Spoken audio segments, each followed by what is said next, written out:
plus ou moins à l'origine de la SFPE-AT. Enfin, Donc pas tout à fait. aujourd'hui, vous allez nous expliquer tout ça. C'est un peu mes souvenirs, quoi, je dois dire, mais j'y étais pas il y a 60 ans. Donc, cette année, la SFPE-AT fête ses 60 ans. Et donc, on a les journées d'automne origine, euh, qui évidemment touchent profondément cette question-là. Vous êtes certainement celle qui est le plus longtemps aussi à la société et la plus engagée par ailleurs. Alors, depuis quand et comment êtes-vous arrivé à la SFPE à l'époque? Je crois que c'est Jean-François Lambert qui avait fait une très jolie communication sur l'impossibilité de fixer le commencement, sauf par décret. Euh, et effectivement, le décret de fondation de la SFPE a été fait en 1964. Mais moi, j'étais arrivé dans les commencements, on va dire, en 1962, en fait. Et j'ai le souvenir très précis, j'étais encore étudiante et le syndicat des étudiants en médecine avait organisé une conférence avec Claude Viard sur la psychopathologie de l'expression, domaine qui m'était totalement inconnu. Et donc, Claude Viard est venu et il a commencé à nous présenter des images. Il nous a présenté une centaine d'images. Et Claude Viard, c'était vraiment quelqu'un qui avait, je ne sais pas comment le dire, une manière de faire vivre les images qui était complètement fascinante.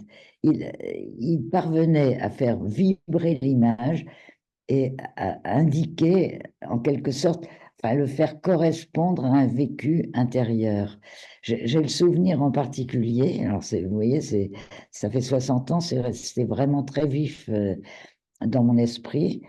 Il nous a présenté une série d'un peintre animalier anglais, Wayne, qui représentait des chats. Alors, ces chats en période normale, c'était des petits chats tout mignons, enfin des chatons, des petits chats dans un décor, une pièce dans le style de l'époque avec un espèce de papier peint au mur, un peu dans le style, je ne sais pas quoi, moi, enfin, des dessins géométriques, on va dire. Et au décours d'une crise psychotique, on voyait ces dessins de chats se défaire petit à petit. C'est-à-dire, on voyait le chat se hérisser, se géométriser, et pour finir, il allait rejoindre les motifs géométriques du papier peint. C'est-à-dire, à la fin de la série des chats, c'était un papier peint où on voyait encore la trace du chat qui s'était vraiment collé au mur, quoi, en quelque sorte, qui s'était fondu dans ce décor géométrique. Bon, il nous a présenté comme ça toute une série d'images, je te dis une centaine à peu près, et moi j'étais complètement fascinée, je dois dire. Là, ça a vraiment été un choc. Et alors du coup, je suis allée le voir. Et je lui ai dit, mais c'est vraiment très intéressant. En plus, moi, j'étais en train de chercher un sujet de thèse. Et donc, je lui dis, mais est-ce que, je sais pas, vous n'auriez pas un petit boulot pour moi dans le futur? Moi, j'aimerais bien aller travailler. Puis, bon, à l'occasion, je pourrais peut-être faire ma thèse là-dessus. Et alors, Viard, il était comme ça, c'est-à-dire que chaque fois que quelqu'un était là avec un intérêt, un projet, il accueillait ça absolument à bras ouverts. Donc, il a été hyper sympa. Il m'a dit, bah oui, bien sûr, dès le mois d'octobre, je vous attends. Et donc, je suis arrivée au centre. Alors, à l'époque, c'était encore le département d'art psychopathologique, je crois. Oui, c'est pas encore le centre. Si, il y avait déjà un centre de documentation. Donc, c'est l'année 63, disons, hein, où j'ai commencé à travailler là. Et là, Moi, j'avais encore pas entamé une spécialité, j'avais encore jamais vu un malade en psychiatrie. Et donc, il m'a donné comme boulot à faire un inventaire, parce qu'il était en train de ranger les dessins qui étaient produits dans les ateliers qui débutaient à ce moment-là à Sainte-Anne. Et là, donc, on est arrivé en 64, 65, je ne sais plus. À l'époque, les ateliers, il y en avait trois, je crois. Il y avait que trois, oui. Ils étaient tenus par des professeurs de dessin. Ce qui est compliqué à expliquer, c'est quelque chose que peut-être enfin, je pense qu'on s'en rend pas compte aujourd'hui, c'est le bouillonnement culturel de cette période. Mm. Hein, donc, avant 68, euh, tout le monde, tous les soignants sont en psychanalyse personnelle. Il y a Lacan qui fait ses présentations de malades à côté. Il y a le séminaire de Lacan. Il y a des séminaires partout dans tous les sens. Il y a vraiment toute une effervescence. Et puis, en même temps, il y a les polémiques parce que il y a tous les tenants de l'art brut qui se mettent à hurler contre la psychiatrie, qui s'emparent des dessins de génie des malades et qui les psychiatrisent abusivement. Il y a Ferdière, qui est donc un des membres de la SEPE, dès le départ, qui est très, très lié au mouvement surréaliste, mais qui se fait prendre à partie par les avant-coureurs des 68 arts parce qu'il a eu le malheur de traiter Antonin Artaud par des électrochocs, et ça a été vraiment la honte sur lui. Enfin, il a été pris à partie de manière très, très polémique et très, voire violente parfois. Donc, voilà, il y a cette espèce de bouillonnement, et c'est vrai qu'à Sainte-Anne se retrouvent beaucoup de gens, il y a vraiment des gens qui viennent des milieux artistiques, des philosophes, des sociologues. Alors ça, c'est dans l'après-coup de la date pivot du siècle, c'est 1950. Parce qu'en 1950, il y a donc eu une grande exposition internationale dite d'art psychopathologique, dont on pensait que c'était l'apogée, le début d'un immense développement. Et en fait, a posteriori, ça a été la clôture de l'art psychopathologique. On n'en a plus jamais parlé après. Enfin, très peu. C'est-à-dire après, ce qui a pris le relais, c'est la psychopathologie de l'expression, mais entendue non pas sous l'angle purement pathologique au sens psychiatrique du mot, mais dans un sens psychodynamique et avec l'ouverture vers une option thérapeutique. Alors, il y a eu une espèce de tentative de faire un peu coller euh, ce qu'on pouvait observer dans les dessins à la nosographie psychiatrique. Mais ça, bon, alors c'est ça qu'on a appelé l'art psychopathologique. Mais enfin, on s'est vite aperçu que, enfin, ça ne servait pas à grand-chose. Et on a vu que ce travail les aidait énormément sur le plan de leur personnalité et de leur Mm. évolution. Et donc, on s'est dit que, ben voilà, il fallait peut-être en tirer une leçon. Et donc, on a commencé à imaginer les ateliers, disons, à partir. Enfin, à Sainte-Anne, ça a commencé en 1954. Mais donc, tous ces travaux qui se sont accumulés entre le milieu du 19e et le milieu du 20e siècle ont donné lieu à cette grande exposition d'art international, donc d'art psychopathologique, avec la fameuse thèse de Volma qui a suivi dans un livre qui s'appelle L'art psychopathologique, où il reprend euh, tous les éléments réunis à cette occasion, toutes les réflexions qui sont faites, etc. Et donc, disons que ça serait ça un peu notre événement fondateur, c'est-à-dire c'est à partir de cet événement que se déploie un certain nombre d'études sur un mode différent, justement. C'est pour ça que je dis que 1950, c'est l'apogée et en même temps la fin. Et il fonde la Société internationale de psychopathologie de l'expression. D'accord. Voilà. Et ça, c'est en 1959. Donc, un décret, là encore. Et alors, bon, et donc, entre 1959 et 1963, disons, arrive à Sainte-Anne, justement autour de cette question, autour du département d'art psychopathologique, autour du Centre international de documentation qui est créé sur place, arrive à Sainte-Anne beaucoup de gens. Et beaucoup de gens en France, de province.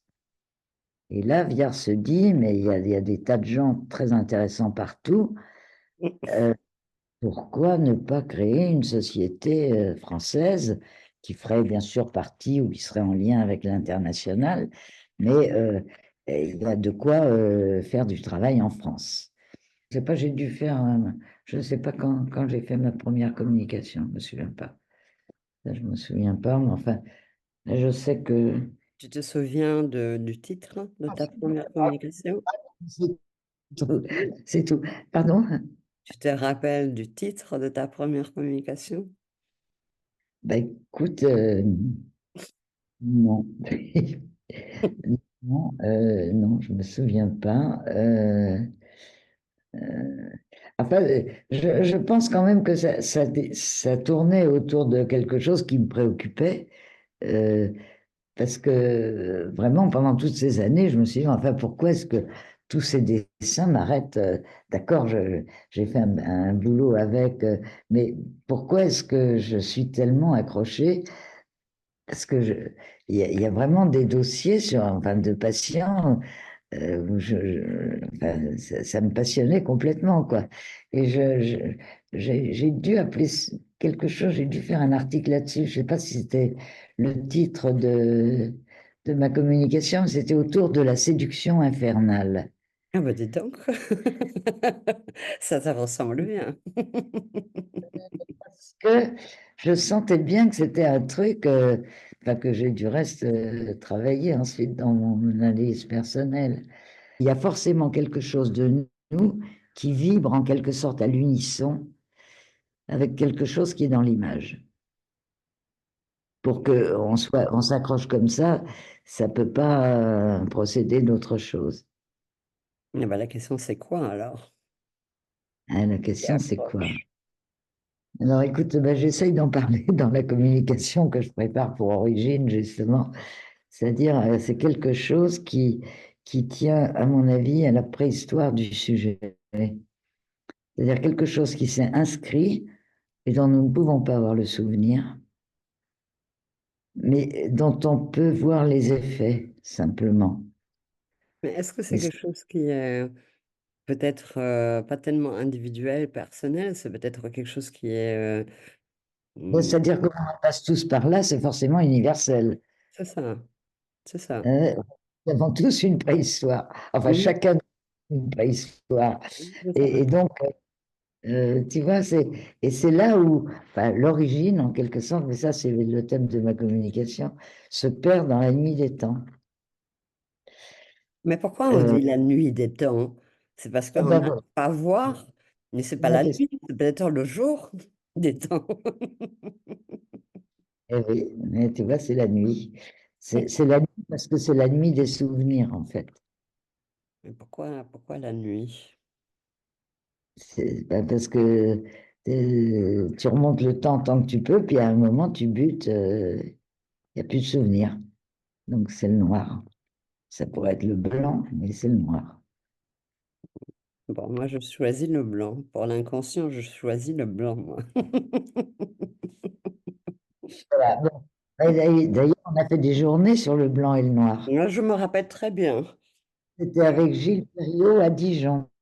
Oui, je Et sais, j'ai fait une communication et Jean Chéral oui, de Vera m'avait fait une remarque, mais je vais le dire quand même, comme ça on verra qu'on n'était pas toujours super sérieux.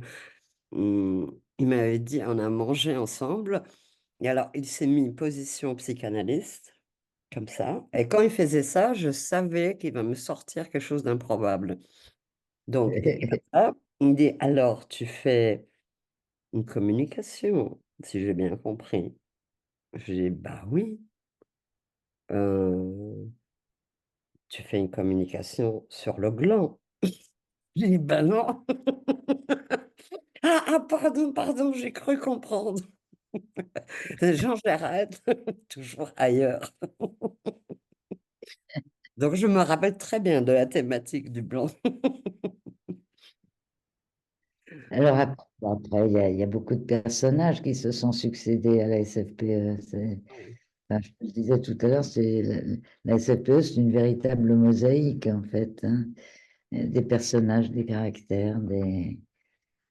Mais Ah, moi je trouve qu'ils sont tous mus par, bah, alors, toi tu disais séduction infernale.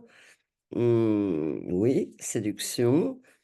Et je trouve, moi je les trouve qu'ils sont beaucoup dans le côté infernal, quoi, quand même, quoi. Ils ont tous des caractères très passionnels qui s'expriment ou pas, hein, mais il y a beaucoup de passion, en fait, chez les membres de la SFPE, je trouve.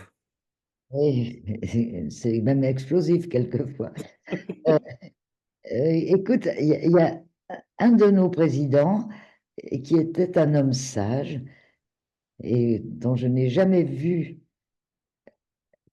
comme ça exploser la passion, c'est Michel Guibert, qui était vraiment un personnage extrêmement d'une bienveillance incroyable, d'une politesse, d'une amabilité remarquable, et qui quand même avait une grande passion puisqu'il passait sa vie aux archives de Saint-Lô à Voilà. pu réécrire l'histoire enfin, des histoires de la Normandie, de sa Normandie natale. Il nous en avait d'ailleurs exposé une au cours d'une de nos journées. Euh, C'est-à-dire, c'est pas forcément des passions explosives et visibles. C'est ça, oui, mais c'est des passions. On peut Mhm.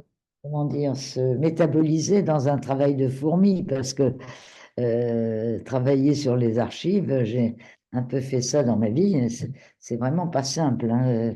Enfin, je veux dire, c'est vraiment un travail de fourmi, quoi. Il faut aller grappiller partout, il faut, enfin bon, se Toi, casser la tu tête. es la grande fourmi de la société, hein, parce que tout ce travail-là, que ce soit maintenant pour les archives, que ce soit pour la trésorerie, enfin, c'est toujours toi qui avais construit les remparts. La petite fourmi qui construit les remparts, c'est comme ça que je te vois, moi. Ouais. Bon, c'est vrai que bon, c'est vrai que bon, c'est sans doute dans mon caractère, mais enfin, je veux bien faire les choses qui embêtent les gens. Bon, Mais pourquoi? Parce je que sais toi, ça pas, t'embête pas. non, je sais pas pourquoi, mais enfin, si je sais pourquoi maintenant, mais c'est trop tard. Oui, là, c'est un peu tard.